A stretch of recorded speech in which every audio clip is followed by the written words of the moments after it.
ಹೇಳಿ ಸರ್, ಈಗ ನಿಮ್ಮ ಹೆಸರು? ನಮ್ಮ ಹೆಸರು ದರ್ಶನ್ ಅಂತೇಳಿ. ಊರು? ಊರು ರಾಯನಹಳ್ಳಿ, ಹುಣಸೂರು ತಾಲೂಕು, ಮೈಸೂರು ಜಿಲ್ಲೆ. ತಮ್ಮ ಹೆಸರು ಸರ್? ಮೋಹನ್ ಅಂತ. ನಮ್ಮದೇ ತೋಟ. ಇಬ್ಬರು ಇದ್ದೀರಿ. ಇದು ಎಂಥದ್ದು ನಮ್ಮ ಹತ್ರ ಕೇರಳದಿಂದ ಬಾಳೆ ಗಿಡಗಳು ಎಷ್ಟು ತೊಗೊಂಡಿದ್ರಿ ಸರ್ ತಾವು? ನಾವು 360 ತಗೊಂಡಿದ್ದೀವಿ. 360 ತಗೊಂಡಿದ್ರಿ. ಎಷ್ಟು ತಿಂಗಳಾಯಿತು? ಈಗ 6 ತಿಂಗಳಾಯಿತು. 6 ತಿಂಗಳಾಗಿದೆ. ತೆಂಗಿನ ತೋಟದಲ್ಲಿ ನಾಟಿ ಮಾಡಿದ್ದಾರೆ ಏಲಕ್ಕಿ ಬಾಳೆ ಗಿಡಗಳು. ಇವ್ರಿಗೆ ಏನು ಹೇಳ್ತಾ ಇದ್ದೀವಿ ನಾವು ಅಂದ್ರೆ, ನಿಮಗೆ ಶೀತ ಈ ಥರ ಜಾಸ್ತಿ ಆಗಿದೆ ಅಂತ. ಫುಲ್ಲು ನೀರು ಜಾಸ್ತಿ ಆದರೆ ಏನಾಯ್ತದೆ ಅಂದರೆ, ಇಲ್ಲೆಲ್ಲ ಬೇರುಗಳು ಇರ್ತಾವಲ್ಲ, ಕೊಳ್ತೋಯ್ತದೆ. ಕೊಳ್ತು ಬಿಟ್ಟಾಗ ಇಲ್ಲಿಂದ ತಯಾರಾದ ಆಹಾರನ ಇದ್ರ ದೇಹಕ್ಕೆ ಕೊಡೋಕ್ಕಿಲ್ಲ ಅದು. ಸೊ ಅದೊಂದು ಇಲ್ಲಿ ಮಗದ್ವಲ್ಲ, ಬನ್ನಿ ತೋರಿಸ್ತೇನೆ. ಎಲ್ಲ ಮಾಡಿದ್ದು ಇಲ್ಲ ಅಲ್ವಾ ನೋಡಿ, ಇಲ್ಲಿ ಬಗ್ದಿದ್ದೀವಿ, ಬೇರೆಲ್ಲ ಕೊಳ್ತೋಗಿರೋದು. ಈಗ ಇದು ಗೊತ್ತಾಗುತ್ತೆ ಅಲ್ವಾ ಸರ್? ಇದು ಬೇರೆಲ್ಲ ಶೀತ ಜಾಸ್ತಿ ಆಗಿ ಕೊಳ್ತೋಗಿರ್ತಕ್ಕಂಥದ್ದು ಇದು. ಇದು 2.5 ಒಂದು ಈ ಗಿಡದಿಂದ ನೋಡಿ 3 ಅಡಿ ದೂರದಲ್ಲೇ ತೆಗೆದಿದ್ದೀವಿ. ಎಷ್ಟು ವೈಟ್ ಇದೆ ಅಂತ. ಡ್ರೈ ಇರೋ ಪ್ಲೇಸ್. ಈ ಡ್ರಿಪ್ ಎತ್ಕೊಳ್ಳಿದೆ. ಡ್ರಿಪ್ಪನ್ನು ಈ ಲೆವೆಲ್ಗೆ ಮಡಗಬೇಕು. ಇನ್ನೊಂದು ಚೂರು ಇಟ್ಕೊಳ್ಳಿದ. ಸಾಕು. ಅಲ್ಲಿ ಜಿಗ್ ಆಗದೆ ಮೇಲೆ ತಗೊಳ್ಳಿರಿ. ಈ ನ್ಯಾರಕ್ಕೆ ಮಡಗಿದ್ರೆ ಏನಾಯ್ತದೆ ಅಂದರೆ, ಈ ಬಾಳೆ ಎಲೆ ಏನಿದೆ ಈ ನ್ಯಾರದಲ್ಲಿ ಬೇರೆವೆ, ಈ ಗಿಡದವು ಈ ನ್ಯಾರದಲ್ಲ. ಈಗ ಇಲ್ಲಿ ಸೆಟ್ ಮಾಡಿದ್ದೀವಲ್ಲ, ಇಲ್ಲಿಗೆ ನೀರು ಕೊಡ್ತು ಅಂದರೆ ಹಿಂಗೆ ಇಲ್ಲಿ ಗಂಟು ಆಯ್ತದೆ. 2 ಲೈನ್ಗೆ ಡಿವೈಡ್ ಆಗುತ್ತೆ, ನೀಟಾಗಿ ಬರ್ತದೆ. ನೆಕ್ಸ್ಟ್ ಗೊಬ್ಬರ ಕೊಡಾಗ ಸರ್ ಇಲ್ಲೊಂದು ಗೆರೆ ಹೇಳಿರಿ ಸರ್, ಇಲ್ಲಿ ಕೂಡಲೇ ಹೇಳಿರಿ. ಹಾಗೆ ಆ ನ್ಯಾರದಲ್ಲಿ ಗೊಬ್ಬರ ಕೊಡಬೇಕು. ಸುತ್ತ ರೌಂಡ್ ಕೊಟ್ಟರೆ ಭಾರಿ ಉತ್ತಮ. ಆ ಡ್ರಿಪ್ ಆ ಕಡೆಗೆ ಹೋಗಲಿ. ಈಗ ನಿಮ್ಮಲ್ಲಿ ಇನ್ನೊಂದು ಡಿಫಿಷಿಯನ್ಸಿ ಹೇಳಿದ್ರೆ ತೋರಿಸಲ್ವಾ? ಇದರಲ್ಲಿ ಲಾಸ್ಟ್ ಗಿಡ ನೋಡಿ, ಇದು ಮರ ಇದೆ ಪಕ್ಕದಲ್ಲಿ. ಇದು ಮೆಗ್ನೀಷಿಯಮ್ ಅನ್ನೋ ಅಂಶ ಕಡಿಮೆ ಆದರೆ ಮತ್ತು ಮೈಕ್ರೋನ್ಯೂಟ್ರಿಯೆಂಟ್ ಕಡಿಮೆ ಆದರೆ ಈ ಥರ ಸುಳಿಬ್ ಹಾಕತ್ತದೆ, ಆಯಿತಾ? ಇದು ಮೈಕ್ರೋನ್ಯೂಟ್ರಿಯೆಂಟ್ ಡಿಫಿಷಿಯನ್ಸಿ ಆದಾಗ ಹಿಂಗೆ ಮಡ್ಕೊಂಡಿದ್ದು ಓಪನ್ ಆಗೋಲ್ಲ ಇದು. ಆಮೇಲೆ ಈ ಥರ ಗೆರೆಗಳೆಲ್ಲ ಬರೆಸುತ್ತೆ. ಇದು ರಿಂಕಲ್ಸಲ್ಲಿ ನಿಮಗೆ ಮೆಗ್ನೀಷಿಯಮ್ ಸಲ್ಫೇಟು ಮತ್ತು ಮೈಕ್ರೋನ್ಯೂಟ್ರಿಯೆಂಟ್ಗಳು 6 ಪೋಷಕಾಂಶಗಳು ಮೇಜರ್ ಬೇಕೇ ಬೇಕು ಇದಕ್ಕೆ. Zinc, boron, iron, copper, manganese, magnesium ಇಷ್ಟು ಕೊಡ್ತೋದ್ರೆ ಈ ಗಿಡ 7 ದಿನದಲ್ಲಿ ರಿಸಲ್ಟ್ ಬರುತ್ತೆ. 7 ದಿನದಲ್ಲಿ ನೋಡಿ. ಈ ಗಿಡ ನೋಡಿದ್ವಲ್ಲ, ಇದು ನೋಡಿ ಈ ನ್ಯಾರದಲ್ಲಿ ಊಟ ಇಲ್ದೇ ನಿಂತೋಗಿದೆ. ಇದು ಫುಲ್ಲು ಇಲ್ಲಿ ತನಕ ಊಟ ಇಲ್ದೇ ಮೋಟ ಆಗ್ಬಿಟ್ಟದೆ, ಅಂದರೆ ಎಲೆಗಳು ತುಂಡಾಗವೆ. ನೀವು ಯಾವಾಗ ಗೊಬ್ಬರ ಕೊಟ್ಟರೆ ಈ 3 ಎಲೆ ಚೇಂಜ್ ಆಗಿದೆ ನೋಡಿ. ಈ ಎಲೆ ಚೇಂಜ್ ಆಯಿತು, ಮತ್ತು ಈ ಎಲೆನೂ ಸ್ವಲ್ಪ ಚೇಂಜ್ ಆಯಿತು ನೋಡಿ. ಮತ್ತು ಈ ಎಲೆ ಕಂಪ್ಲೀಟಾಗಿ ಇನ್ನೂ ಚೇಂಜ್ ಆಯಿತು. ನೆಕ್ಸ್ಟ್ ಬರೋ ಎಲೆ ಇನ್ನೂ ಚೆನ್ನಾಗಿ ಬರ್ತದೆ. ಅಂದರೆ ಈಗ ಊಟ ಕೊಟ್ಟ ಮೇಲೆ ಚೆನ್ನಾಗಿ ಬಂದತ್ತೆ ಗಿಡ ಅನ್ನೋದಕ್ಕೆ ಸಾಕ್ಷಿ ಇದೆ, ಸಾಕು ಅಲ್ವಾ? ಇಲ್ಲಿ ಊಟ ಸಿಕ್ಕಿಲ್ಲ, ನೆಕ್ಸ್ಟಿಂದೆಲ್ಲ ಫುಲ್ಲು ಚೇಂಜಸ್ ಆಗೈತೆ ಅದು.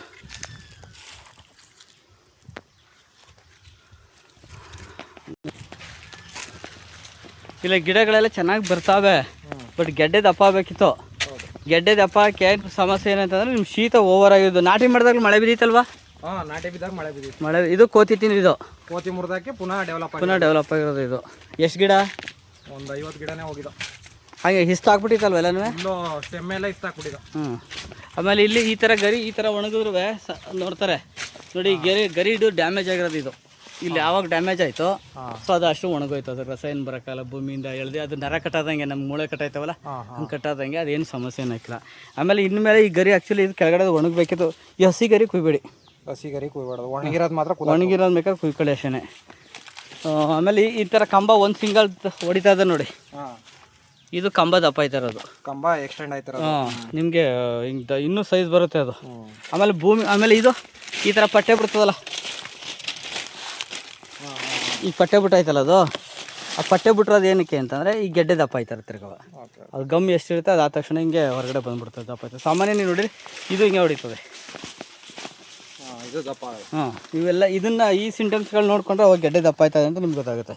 ಆಮೇಲೆ ಇಲ್ಲಿ ಸ್ಟಾರ್ಟ್ ಆಯ್ತು ಇದು ಇದು ಆಗಬೇಕು. ಇದಾಯಿತು ಅಂದರೆ ಅದು ಪ್ರೆಗ್ನೆನ್ಸಿ ಸ್ಟಾರ್ಟ್ ಆಗಿದೆ ಅಂತ. ಕೊನೆ ಬರಲಿಕ್ಕೆ ಅದು ಪ್ರೆಗ್ನೆನ್ಸಿ ಸಿಸ್ಟಮು ಸ್ಟಾರ್ಟ್ ಆಗಿಬಿಟ್ಟಿರ್ತದೆ. ಒಳಗಡೆ ಮೂತೆ ಖಚಿತನೇ ಇರ್ತದೆ ಅದು.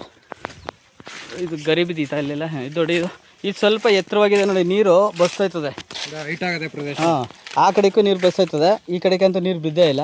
ಸೊ ಹಂಗಾಗಿ ಸ್ವಲ್ಪ ಜಾಸ್ತಿ ಮಣ್ಣು ಒತ್ತು ಕೊಟ್ಟಿದ್ದೀರಿ ಇಲ್ಲಿಗೆ. ಆಮೇಲೆ ಮಣ್ಣು ಯಾಕೆ ದಿಂಡು ಕೊಡಬೇಡಿ ಅಂತೀವಿ ಅಂದರೆ, ನೋಡಿ ಕಂಬ ಮೇಕೆ ಬಂದಿಲ್ವ, ಇದು ಬುಡ ಮಣ್ಣಿನ ಮೇಲೆ ಬಂದು ಕೂತೈತೆ ಇದು. ಸೊ ಅದಕ್ಕೆ ಮಣ್ಣು ಕೊಡ್ತು ಅಂದರೆ ಮೇಲೆ ಬರುತ್ತೆ. ಇದು ಮಣ್ಣು ಕೊಟ್ಟಿರೋದಲ್ಲ, ಜಾಗನೇ ಟೈಪು, ಹಂಗೆ ನಟ್ಟವ್ರೆ ಅಷ್ಟೇ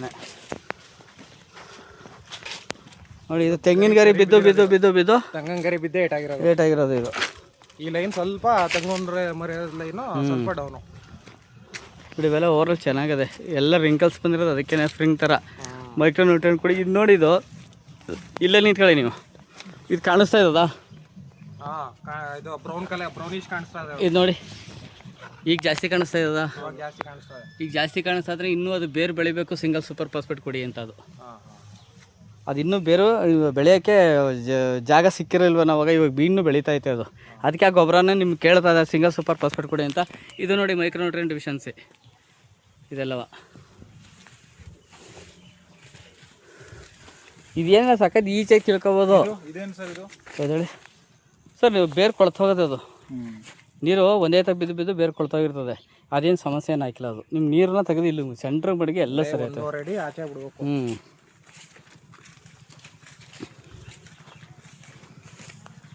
ಒಳ್ಳಿದು ಸುಳಿ ಕಚ್ಕೊಂಡು ಹಂಗೆ ಗರಿ ಬಿದ್ದರೆ ಅಂದ್ರೆ ತೆಂಗಿನ ಗರಿ ಸುಳಿ ಮೇಲೆ ಕೂತೈತೆ. ತೆಂಗಿನ ಗರಿ ಎಲ್ಲ ಗೆಡ್ಡೆ ಎಲ್ಲ ದಪ್ಪ ಆಯ್ತಾವಲ್ಲ.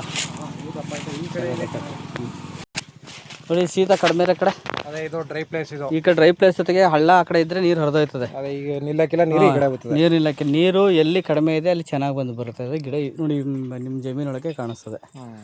ಈಗ ಹೇಳಿ, ಈಗ ನಮ್ಮ ಗಿಡಗಳ ಬಗ್ಗೆ ಏನು ಅನಿಸ್ತೀರ? ಕ್ಯಾರ್ನರಿಂದ ಬಳೆ ಗಿಡ ತಂದಿದ್ರಿ. ನಂದು 9902038931 ಗಿಡಗಳದು ಏನು ಅನಿಸ್ತು ನಿಮಗೆ? ನಾವು ಟಿಶ್ಯೂ ಕಲ್ಚರ್ ತಗೊಂಡಿರೋ ಉದ್ದೇಶನೇ ಚೆನ್ನಾಗಿ ಬರಲಿ ಅಂತ. 6-4-24 ಎಲೆ ಇರ್ಬೇಕು ಸರ್. ಈಗ ಇಳುವರಿ ಚೆನ್ನಾಗಿ ಎಷ್ಟು ಎಲೆ ಇದೆ ಲೆಕ್ಕ ಮಾಡಿಬಿಡಿ. ಇದೊಂದು ಗಿಡವ ನೋಡೋಣ. ಇದು ಕೆಳಗಡೆ ತರಗಿಂದ ಲೆಕ್ಕ ಹಾಕೊಂಬಿಡಿ. ಅದ ಕಟ್ ಮಾಡಿರೋದಿರಲಿ. 1 2 3 4 5 6 7 8 9 10 11 12 13 14 15 16 17 18 19 20 ಎಲೆ ಇದೆ. 20 ಇಲ್ಲಿ 4 ಎಲೆ ಇದಾವ. ಕೆಳಗಡೆ ಕಟ್ಟಾಗಿರೋ 4 ಎಲೆ. 4 ಎಲೆ 24 ಎಲೆ. ನಿಮ್ಗೆ ಆ ಏಜ್ ಕರೆಕ್ಟಾಗಿದೆ. ಸೈಜು 1 ಅಡಿ ದಪ್ಪ ಇದೆ ಕರೆಕ್ಟಾಗಿ. ಈಗ ಇದರಲ್ಲಿ ನಿಮ್ಗೆ ಏನು ಅನಿಸ್ತದೆ ಅಂದರೆ ಒಂದು ದೊಡ್ಡದು ಒಂದು ಚಿಕ್ಕದಾಗಿದೆ. ವೇರಿಯೇಷನ್ ಇದ್ದಾಗ ನಾವೇನು ಮಾಡ್ತೀವಿ ಅಂದರೆ ಅದಕ್ಕೆ ಏನು ಮಾಡ್ತೀವಿ ಅಂದರೆ ಚಿಕ್ಕ ಗಿಡಗಳಿಗೆ ಒಂದು ಡೋಸೇಜ್ ಎಕ್ಸ್ಟ್ರಾ ಕೊಡಿಸ್ತೀವಿ. ಒಂದು ಊಟ ಇದು ಕಡಿಮೆ ಮಾಡಿ ಅದಕ್ಕೊಂದು 15 ಸಲ ಬಿಟ್ಟು ಇನ್ನೊಂದು ಊಟ ಕೊಟ್ಟರೆ ಅದು ಡೋಸೇಜ್ ಕೊಟ್ಟಂಗತ್ತೆ, ಮೇಲೆ ಬರುತ್ತೆ, ಸ್ವಲ್ಪ ನೀಟಾಗಿ ಬರ್ತವೆ ಅವು. ಆಗ ಯೂನಿಫಾರ್ಮಾಗಿ ಬರ್ತವೆ. ಈಗ ಗಿಡಗಳಲ್ಲಿ ಈಗ ನೀವು ಪಕ್ಕದಲ್ಲಿ ಕಂದು ಹಾಕವ್ರೆ, ಕಂದಿಗೂ ಇದಕ್ಕೂ ಸ್ವಲ್ಪ ಏನಾದ್ರು ವ್ಯತ್ಯಾಸ ಕಂಡವ? ಕಂದಿಗೆ ಅಂದ್ರೆ ಅದೇ ಕೆಳಗಡೆ ಎಲೆ ಎಲ್ಲ ಯೆಲ್ಲೋಯಿಶ್ ಆಗವೆ, ಫುಲ್ ರೋಗ ತರ ಆಗದೆ. ಆಮೇಲೆ ನಾವ್ ಇನ್ನೊಂದು ಅಬ್ಸರ್ವ್ ಮಾಡಿದ್ರಲ್ಲಿ ಏನು ಅಂತಂದ್ರೆ ಮರಿಗಳು ಬೇಗ ಬರಲ್ಲ. ಅದ್ರಲ್ಲಿ ಸಿಕ್ಕಾಪಟ್ಟೆ ಮರಿ, ಯಾಕಂದ್ರೆ ಕೆಳಗಡೆ ಇನ್ನು ಗೆಡ್ಡೆ ದಪ್ಪಾಗಿರೋಲ್ಲ, ಮರಿಗಳು ಬೇಗ ಬರಲ್ಲ. ಅದೊಂದು ಕೆಲಸ ಉಳಿಯುತ್ತೆ. ಜೊತೆಗೆ ಈ ಕಂದು ಚೆನ್ನಾಗಿ ದಪ್ಪ ಆಗಕ್ಕೆ ಹೆಲ್ಪ್ ಮಾಡ್ತದೆ. ಕಂದು ನಾವು ಕಂದು ಏನಾರು ಹಾಕಿದ್ರೆ ಮರಿ ಆಗ್ಲಿಂದಾನೆ ಬರಕ್ ಸ್ಟಾರ್ಟ್ ಆಗ್ಬಿಡ್ತದೆ. ಈಗ ಕಂದು ಅಲ್ಲಿ 10 ಮರಿ ಬಂದ್ರೆ ನಾವು ಒಬ್ರಿಗೆ ಊಟ ಕೊಟ್ರೆ 10 ಜನನು ಹಂಚ್ಕೊತಾರೆ. 10 ಜನನು ಎಳೀತದೆ. ಮೇನ್ ತಾಯಿ ಬೊಡ್ಡೆಗೆ ವೀಕ್ ಆಯ್ತದೆ. ಆಮೇಲೆ ಜೊತೆಗೆ ಏನಂದ್ರೆ ನಾವು ಕೊಡಾಗ ಗೊಬ್ಬರನ ಯಾವಾಗಲೂ ಬುಡಕ್ಕೆ ಕೊಡ್ತೀವಿ. ಬುಡಕ್ಕೆ ಗೊಬ್ಬರ ಕೊಡ್ತು ಅಂತ ಅಂದ್ರೆ ಮಕ್ಕಳೇ ಜಾಸ್ತಿ ಬರ್ತಾರೆ. ನಾವು ಅಲ್ಲಿ ಬೇರೆ ತೋರಿಸಿದ್ನಲ್ಲ ದೂರ ಕೊಡಿ ಅಂತ, ಅದು ದೂರ ಕೊಟ್ಟರೆ ತಾಯಿ ಗೊಬ್ಬರ ಚೆನ್ನಾಗಿ ಗಿಡಗಳು ಚೆನ್ನಾಗಿ ಬರ್ತವೆ. ಇದು ಮೈಕ್ರೋ ನ್ಯೂಟ್ರಿಯೆಂಟ್ ಬಿಟ್ಟರೆ ಬೇರೆ ಇನ್ನೇನು ವ್ಯತ್ಯಾಸ ಇಲ್ಲ ಸರ್. ಆರಾಮಾಗಿ ಚೆನ್ನಾಗಿ ಬರ್ತದೆ. ನೋಡಿ, ನೀವು ಗೊಬ್ಬರ ಕೊಟ್ಟರೆ ಮಾರ್ಕ್ ತೋರ್ಸೋಣ. ಈ ತಿಂಗಳಲ್ಲಿ ಒಂದು ಗೊಬ್ಬರ, ಕೆಳಗಡೆ ಒಂದು ಗೊಬ್ಬರ, ನೋಡಿ ಇಲ್ಲೊಂದು ಗೊಬ್ಬರ ಕೊಟ್ಟಿದ್ದೀರಿ ನೋಡಿ. ಆ ಗೊಬ್ಬರಗಳು ನೀವು ಟಾನಿಕ್ ಕೊಡಿ, ಖಂಡಿತ ಚೆನ್ನಾಗಿ ಇಂಪ್ರೂವ್ಮೆಂಟ್ ಆಗ್ತದೆ. ಒಂದು ಎಂಜೈಮು, ಮೈಕ್ರೋ ನ್ಯೂಟ್ರಿಯೆಂಟು ಮತ್ತು ನಿಮ್ಮ ಹತ್ರ 3B ಇದೆಯಲ್ಲ, 3B ಕಾಪೇಟ ಸೇರಿಸಿ ಒಂದು DNCನೂ ಸೇರಿಸಿ ಏನು ತೊಂದರೆ ಆಗಿಲ್ಲ. 1.5 ಅಡಿ ದೂರಕ್ಕೆ ಬಿಡಿ, 1.5 ಅಡಿ ದೂರಕ್ಕೆ. ಅಥವಾ ಇನ್ನೂ ಒಂದು ಏನು ಮಾಡ್ಬೋದು ಅಂದರೆ ನೀವು ಹಿಂಗೆ ಈ ನೇರದಲ್ಲಿ ಹಿಂಗೆ ಅರ್ಧ ಲೀಟ್ರ್ ಬಿಡಿ, ಇಲ್ಲಿಗೆ ಅರ್ಧ ಲೀಟ್ರ್ ಬಿಡಿ. ಮತ್ತು ಹೇಗೇನು ಇಲ್ಲೂ ಬರ್ತೀರಾ, ಹಿಂಗೆ ಅರ್ಧ ಲೀಟ್ರು, ಇಲ್ಲಿ ಅರ್ಧ ಲೀಟ್ರ್ ಆಯಿತು. ಈ ಕಡೆಗೆ ಬರ್ತಿರಲ್ಲ, ಈ ತೇವಾಗಿರುತ್ತೆ, ಹಿಂಗೆ ಅರ್ಧ ಲೀಟ್ರು, ಹಿಂಗೆ ಅರ್ಧ ಲೀಟ್ರ್, ಆಗ 2 ಕಡೆಗೂ ಸಿಗ್ತಲ್ಲ. ಓಕೆ, ನೀವು ಗೊಬ್ಬರ ಕೊಡೋದಾದರೆ ರೌಂಡ್ ಕೊಟ್ಟರೆ ಉತ್ತಮ. ರೌಂಡ್ಗಿಲ್ಲ, ಲಾಸ್ಟ್ ಟೈಮ್ ಕೊಟ್ಟಾಗಲೂ ರೌಂಡ್ಗೆ ಕೊಟ್ಟಿದ್ದು, ಸ್ವಲ್ಪ ಹತ್ರ ಕೊಟ್ಟಿದ್ದು. ನೀವು ಹೇಳ 1.5 ಅಡಿ ದೂರ ಕೊಡಿ ಬರ್ತದೆ. ನೀವು ಹತ್ರ ಕೊಟ್ಟ ಮೇಲೆ ಮರಿ ಜಾಸ್ತಿ ಜಂಪ್ ತಗ್ಸಿ ಕ್ಲೀನ್ ಮಾಡಿ 1.5 ಅಡಿ ದೂರಕ್ಕೆ ಟ್ರೆಂಚಿಂಗ್ ಕೊಡ್ತೀವಿ. ಕೊಡಿ ಬರ್ತದೆ. ಆಯ್ತು, ವಿಡಿಯೋ ಕಟ್ ಮಾಡ್ಬೋದಾ? ಇದು 9 ಅಡಿ ದೂರ ಗಂಟ ಹಾಕ್ಬಿಡಿ ಅಂತೀವಿ. ತೆಂಗಿನ ಗಿಡ ನೋಡ್ಕೋತೀವಿ ತೆರ ಮೇಲ್ಗಡೆ, ಆ ನ್ಯಾರಕ್ಕೆ ಗಿಡ ಹಾಕ್ಬಿಡಿ ಅಂತೀವಿ. ಏನು ಮಾಡೋಕ್ಕಾಗಿಲ್ಲ, ಕೊನೆ ಬಂದ್ಮೇಲೆ ಮುರಿದೋಗ್ಬಿಡ್ತದೆ ಅಂತ ಅಷ್ಟೇ. ಗರಿ ಅದ ನೀವು ಎಳ್ನೀರು ಏನಾದ್ರು ಮಾಡಾಗ ಹಣ್ಣೆಲ್ಲ ಕತ್ತರಿಸ್ಕೊಬಿಡಿ. ಹಣ್ಣುಗರಿ ಆಗಿ ಬೀಳ್ತದಲ್ಲ ಅದಕ್ಕೆ.